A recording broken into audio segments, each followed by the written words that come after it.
बच्चों, आज हम सीखेंगे रेखांकित शब्द से प्रश्न निर्माण कैसे करते हैं। सबसे पहले हम प्रश्नवाचक शब्द को दो भागों में बांट देते हैं। एक भाग में होगा किम शब्द का रूप तीनों लिंगों में, पुल्लिंग, स्त्रीलिंग, नपुंसकलिंग में। दूसरे भाग में प्रश्नवाचक अव्यय। प्रश्नवाचक अव्यय में जैसे कदा, कथम, कुत्र, कुतः, किमर्थम, कति, कीदृशः, कीदृशी, कीदृशम् इत्यादि। तो सबसे पहले हम किम शब्द का रूप जो है उससे प्रश्न बनाना सीखेंगे।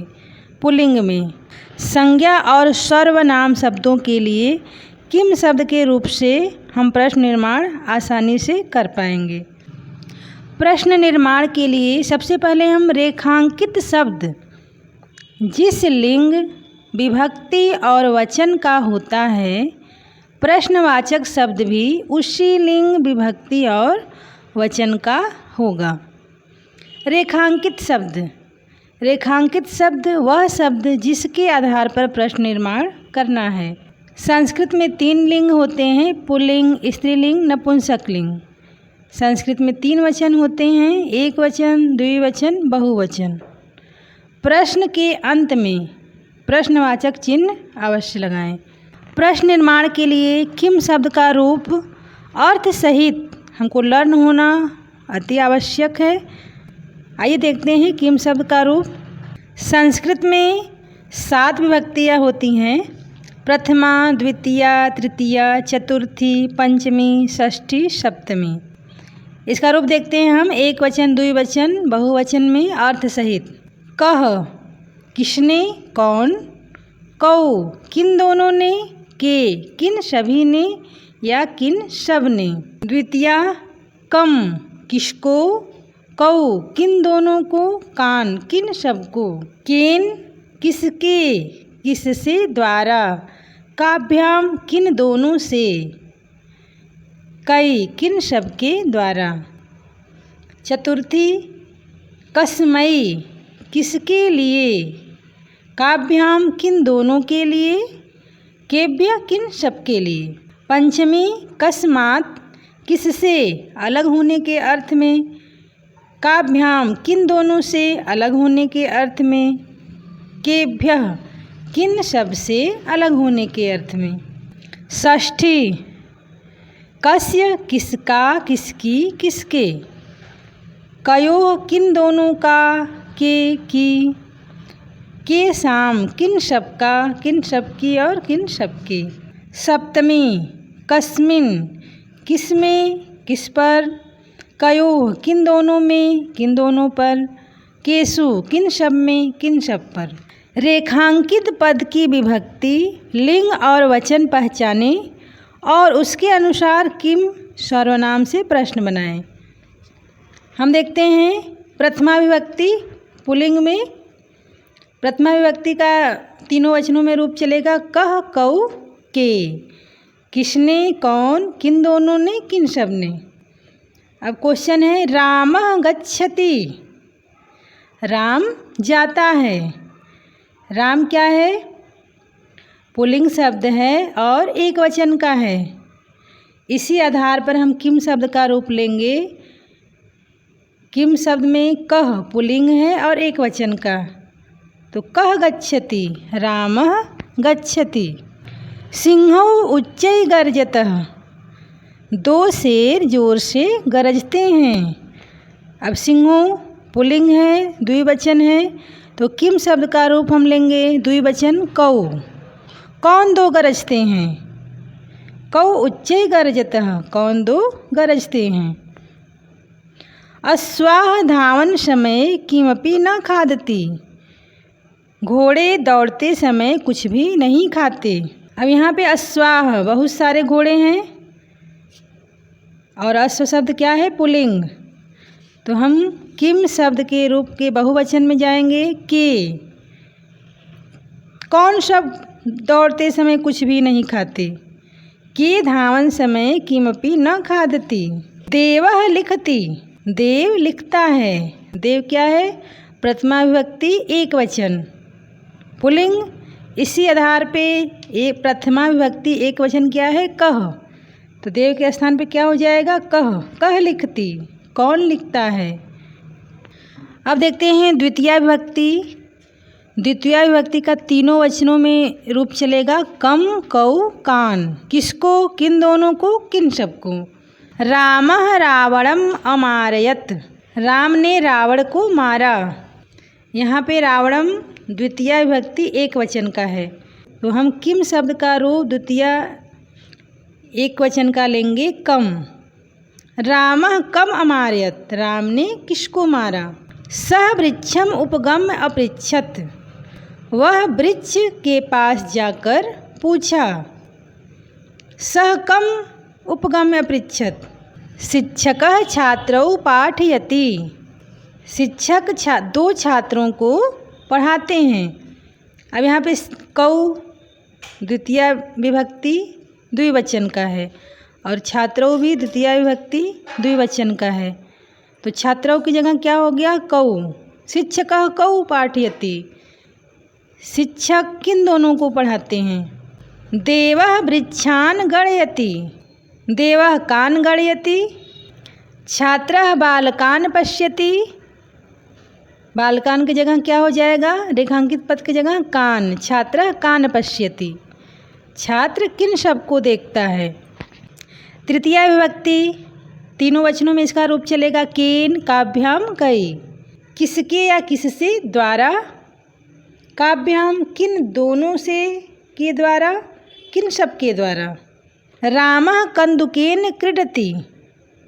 राम गेंद से खेलता है, तो कंदुकेन तृतीया विभक्ति एक वचन का है, तो किम शब्द का रूप हम भी लेंगे तृतीया विभक्ति एक वचन का केन। कंदुकेन की जगह क्या हो जाएगा? केन। रामः केन क्रीडति। राम किससे खेलता है? नृपः अश्वेन गच्छति। नृपः केन गच्छति। श्यामः कर्णाभ्याम शृणोति। श्याम दोनों कानों से सुनता है। कर्णाभ्याम तृतीया विभक्ति द्विवचन का शब्द है, तो किम शब्द का रूप भी द्वितीया विभक्ति द्विवचन का ही लगेगा। काभ्याम। श्यामः काभ्याम शृणोति।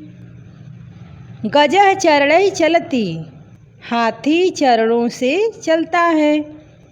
गजः कै चलति। किन सब के द्वारा चलता है? किससे चलता है? चरणैः मतलब पैरों से। सद्भिः एव सहासीत्। कै एव सहासीत् किसके साथ बैठना चाहिए? चतुर्थी विभक्ति इसका तीनों वचनों में रूप है कस्मै, काभ्याम, केभ्यः। किसके लिए? किन दोनों के लिए, किन सब के लिए।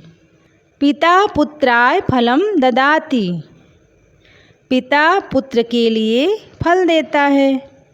अब यहाँ पे पुत्राय रेखांकित शब्द है जो चतुर्थी विभक्ति एक वचन का है, तो किम शब्द का रूप भी हम चतुर्थी विभक्ति एक वचन का लेंगे कस्मै। पिता कस्मै फलम ददाति। पिता किसके लिए फल देता है? गुरवे नमः। कस्मै नमः। जहाँ पर किसी को नमस्कार किया जाता है वहाँ पर भी चतुर्थी विभक्ति का प्रयोग होता है। धनिकः निर्धनाभ्याम धनम यच्छति। धनी निर्धनों को धन देता है। यहाँ पे निर्धनाभ्याम चतुर्थी विभक्ति द्विवचन का है, तो हम किम शब्द का रूप भी लेंगे चतुर्थी विभक्ति द्विवचन का काभ्याम। धनिकः काभ्याम धनम यच्छति। शिक्षकः छात्रेभ्यः फलानि आनयति। अब यहाँ पे छात्रेभ्यः रेखांकित शब्द है चतुर्थी विभक्ति बहुवचन का, तो हम किम शब्द का रूप भी लेंगे चतुर्थी विभक्ति बहुवचन का केभ्यः। शिक्षकः केभ्य फलानि आनयति। शिक्षक किन सबके लिए फल लाता है?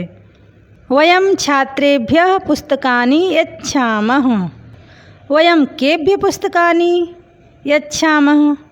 पंचमी विभक्ति इसका तीनों वचनों में रूप चलेगा कस्मात्, काभ्याम, केभ्यः।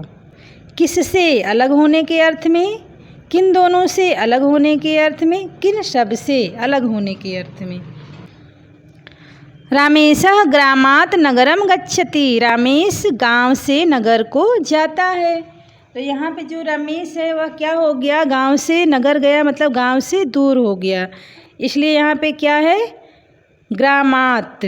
तो ग्रामात् के जगह रेखांकित शब्द है, फिर हम लेंगे पंचमी विभक्ति एक वचन का, तो क्या हो जाएगा, कस्मात्। ग्रामात् पंचमी विभक्ति एक वचन है, तो किम शब्द का रूप भी रहेगा पंचमी विभक्ति एक वचन, कस्मात्। रामेशः कस्मात् नगरम गच्छति। हस्ताभ्याम पुस्तकम पतति। दोनों हाथों से पुस्तक गिरता है। अब यहाँ पे हस्ताभ्याम पंचमी विभक्ति द्विवचन का है, तो किम शब्द का रूप रहेगा, काभ्याम। काभ्याम पुस्तकम पतति। वृक्षेभ्यः पत्राणि पतन्ति। वृक्षों से पत्ते गिरते हैं। यहाँ पे वृक्षों से पत्ते अलग हो रहे हैं, तो यहाँ पे पंचमी विभक्ति का प्रयोग होगा।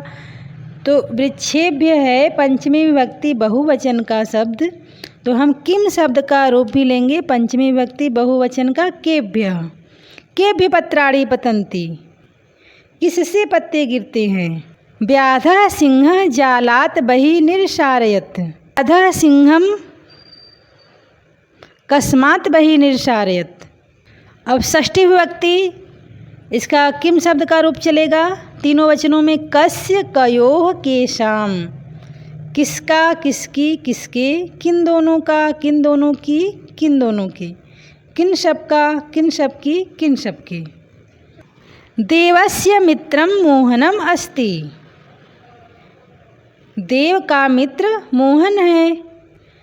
अब देवस्य है षष्ठी विभक्ति एक वचन का, तो किम शब्द का रूप भी रहेगा षष्ठी विभक्ति एक वचन का, कस्य। कस्य मित्रम मोहनम अस्ति। किसका मित्र मोहन है। राम लक्ष्मणयोः पिता दशरथः अस्ति। राम लक्ष्मण के पिता दशरथ हैं। राम लक्ष्मणयोः, यह षष्ठी विभक्ति द्विवचन का शब्द है, तो किम शब्द का रूप भी षष्ठी विभक्ति द्विवचन का होगा, कयोः। कयोः पिता दशरथः अस्ति।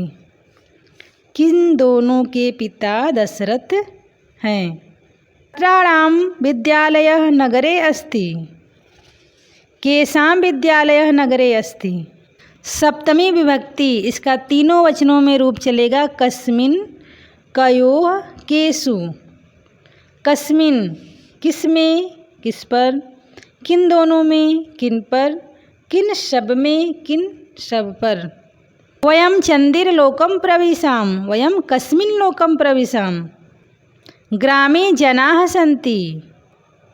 कस्मिन् जनाः सन्ति, मतलब कहाँ पर लोग हैं।